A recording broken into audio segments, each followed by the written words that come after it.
Good morning everyone, welcome to Maa Bhagwati classes. तो आज हम इस वीडियो में psychology of learning and development का जो यूनिट 3 है उसको हम इसमें कवर करेंगे, थियोरेटिकल अप्रोचेस टू लर्निंग।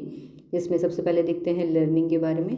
तो कॉन्सेप्ट ऑफ लर्निंग की बात करें तो लर्निंग एक प्रोसेस है जिसमें हम नॉलेज, स्किल्स, एटीट्यूड को हम एक्वायर करते हैं, बिहेवियर्स को एक्वायर करते हैं थ्रू एक्सपीरियंस, प्रैक्टिस और studies, and it result in relatively permanent changes unlike temporary changes। and ये एक्टिव होता है and meaning the learner is engaged in understanding, thinking or practicing, and different from maturation, which happens naturally। learning is experience based। तो अगर देखा जाए तो learning हमें इसी तरीके से बता रहा है कि नॉलेज स्किल को एक्वायर करता है। ये एक प्रोसेस होता है जिसमें हम इन सबको नॉलेज एंड स्किल्स को एक्वायर करते हैं एक्सपीरियंस के थ्रू। नेक्स्ट हम बात करते हैं की फीचर्स ऑफ लर्निंग। तो ये हमारे बिहेवियर में चेंजेस लेकर आता है, हमारे सोचने के तरीके को चेंज करता है, परमानेंट है और लास्टिंग होता है, एक्सपीरियंस पे बेस्ड होता है, एक्टिव मतलब इसमें जो पूरा प्रोसेस है ये एक्टिव होता है, पैसिव नहीं होता है। नेक्स्ट है फैक्टर्स अफेक्टिंग लर्निंग। तो लर्निंग को कौन से फैक्टर्स अफेक्ट करते हैं? तो सबसे पहले बात करते हैं इंटरनल फैक्टर्स की। तो motivation, intelligence, prior knowledge and experience, ये सभी जो फैक्टर्स हैं ये इंटरनल फैक्टर्स हैं, ठीक है, जो लर्नर्स को मतलब सीखने में हमें उस पर अफेक्ट करता है, ठीक है। Prior knowledge and experience, health and fatigue and attention and perception. External factors की बात करें तो teaching methods, learning environment, feedback and reinforcement, social and cultural factors, ये सभी के सभी एक्सटर्नल फैक्टर्स हैं जो लर्निंग पर इफेक्ट डालते हैं, ठीक है, उस पर उनका इम्पैक्ट पड़ता है। नेक्स्ट हम बात करते हैं लर्निंग थ्योरीज़ के बारे में। तो लर्निंग थ्योरीज़ जो है इसमें ये बताता है, ये एक्सप्लेन करता है कि लर्निंग होती कैसे है और जो लर्नर्स होते हैं, ठीक है, why learner behave in certain ways, तो उन तरीके में वो इस तरीके का बिहेव क्यों करते हैं। तो कुछ मेन थ्योरीज़ हैं। तो सबसे पहले बात करते हैं Thorndike learning theory, connectionism and trial and error theory भी बोलते हैं इसको। एंड मेन आइडिया क्या है? Learning happens by making connection between stimulus and response. इसमें बार बार स्टिमुलस रिस्पॉन्स की बात करता है, ठीक है। की लॉज क्या है इसमें? लॉ ऑफ इफेक्ट की बात करें तो इसमें एक्शंस जो फॉलो किए जाते हैं by satisfying results are repeated and those followed by unpleasant result are avoided, ठीक है। एंड लॉ ऑफ रेडीनेस की बात करें, ये पूछ सकते हैं कि थॉर्नडाइक लर्निंग थ्योरी में जो लॉज हैं, law of effect, law of readiness and law of exercise, और इसके अलावा और एक ऑप्शन दे देंगे तो मतलब इसमें बताएंगे कि या तो मतलब इस तरीके से ऑप्शन देंगे, law of effect, law of readiness and law of exercise and all of the above. तो आप कौन सा टिक करोगे? All of the above. तो ये इस तरीके से पूछ सकते हैं। तो लॉ ऑफ इफेक्ट हो गया। लॉ ऑफ रेडीनेस की बात करें तो जो लर्नर है वो जब मतलब मोटिवेटेड होता है तो वो और अच्छी तरीके से सीखने की कोशिश करता है। लॉ ऑफ एक्सरसाइज की बात करें तो रिपीटेशन जो हम करते हैं ना, जो उससे हम लर्निंग, रिपीटेशन से जो है लर्निंग और भी ज़्यादा मतलब मजबूत हो जाती है, स्ट्रेंथन हो जाती है, ठीक है।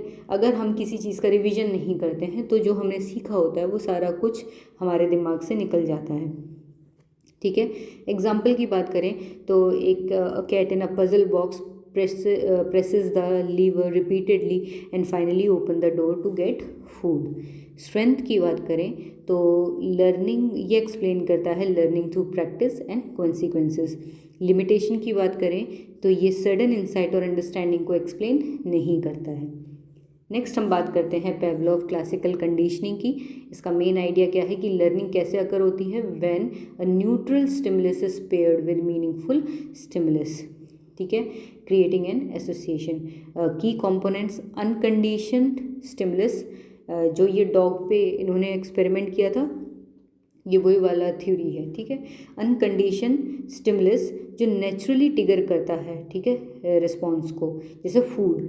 एंड अनकंडीशन रिस्पॉन्स जिसमें नेचुरल रिएक्शन होता है, मतलब ज़बरदस्ती का नहीं होता, इसमें नेचुरली ये चीज़ अकर होती है, ठीक है। सलाइवा जैसे खाना को देखते ही हमारा लार जो होती है, सलाइवा होता है, वो अपने आप ही रिलीज़ होने लगता है। तो वो अनकंडीशनड जो फूड है वो अनकंडीशनड स्टिमुलस है, और जो सलाइवा है वो अनकंडीशनड रिस्पॉन्स है।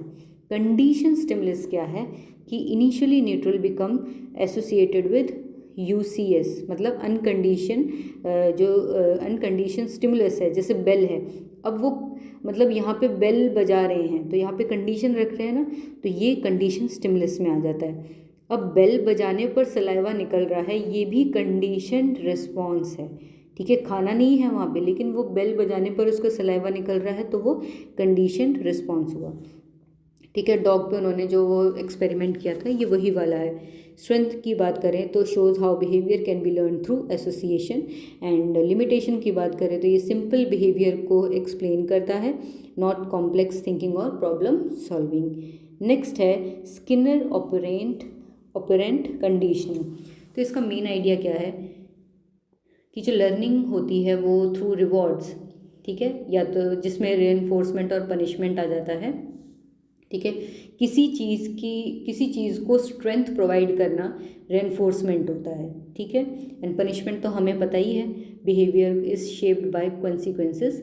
की कॉन्सेप्ट क्या है, पॉजिटिव रेनफोर्समेंट में क्या आ जाता है, जिसमें हम बिहेवियर को इंकरेज करने के लिए रिवॉर्ड देते हैं। नेगेटिव रेनफोर्समेंट में क्या आ जाता है कि जो अनप्लेजेंट स्टिमुली होती है, जिसमें मतलब जिसकी ज़रूरत नहीं होता है, उसको वो रिमूव करने में ये हेल्प करता है, ठीक है, बिहेवियर को इंकरेज करने के लिए। पनिशमेंट क्या है कि unpleasant consequence to stop wrong behaviour को रोकने के लिए ये क्या करता है, पनिशमेंट देता है। Shaping gradually guiding behaviour through small steps towards the desired outcome. Next example क्या है, student gets candy for completing homework, ये पॉजिटिव रेनफोर्समेंट हो गया, ठीक है, कि एक स्टूडेंट को मतलब उसको कैंडी मिलेगा होमवर्क कंप्लीट करने पर, ठीक है। And avoid course if homework is done, ठीक है। तो ये नेगेटिव रेनफोर्समेंट हो गया। तो ये सारी चीज़ें आ जाती हैं हमारे इसमें स्किनर ऑपरेंट कंडीशनिंग में। लिमिटेशन की बात करें तो ये doesn't explain learning that occurs without visible reinforcement. ऐसी रेनफोर्समेंट जो जो दिखाई दे रही है उस पर ही विश्वास करते हैं, तभी लर्निंग होती है। और अगर रेनफोर्समेंट नहीं दिख रही है तो उसके बिना तो लर्निंग होगी ही नहीं, ठीक है। तो ये चीज़ है इसमें। नेक्स्ट है कोलर्स इनसाइट लर्निंग, जेस्टाल्ट थ्योरी भी बोलते हैं इसको। मेन आइडिया क्या है कि जो लर्निंग होती है वो सडन अंडरस्टैंडिंग और insight rather than trial and error की इसमें बात नहीं करते हैं। जो लर्नर है वो प्रॉब्लम के बारे में सोचता है, उसे एनालाइज करता है, सोल्यूशन उसके मतलब सडनली उसको सोल्यूशन मिलता है, एंड फोकस करता है होल प्रॉब्लम को समझने के लिए। ये पूरी प्रॉब्लम को समझने के लिए फोकस करता है, पार्ट्स पर focus rather than parts. And जैसे एग्जांपल एक चिंपैंजी की बात कर रहे थे कि stacks boxes to reach a banana suddenly realising how to solve the problem. तो स्ट्रेंथ क्या है इसका कि ये क्रिएटिविटी एंड प्रॉब्लम सॉल्विंग को एक्सप्लेन करता है।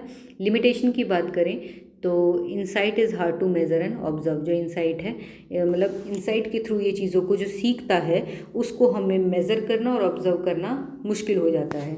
तो ये है unit 3 psychology of learning and development का। बाकी की जो यूनिट है 4th एंड 5th वो हम अगली वीडियो में करेंगे। And if you like my video then hit the like button, share with your friends and don't forget to subscribe my channel.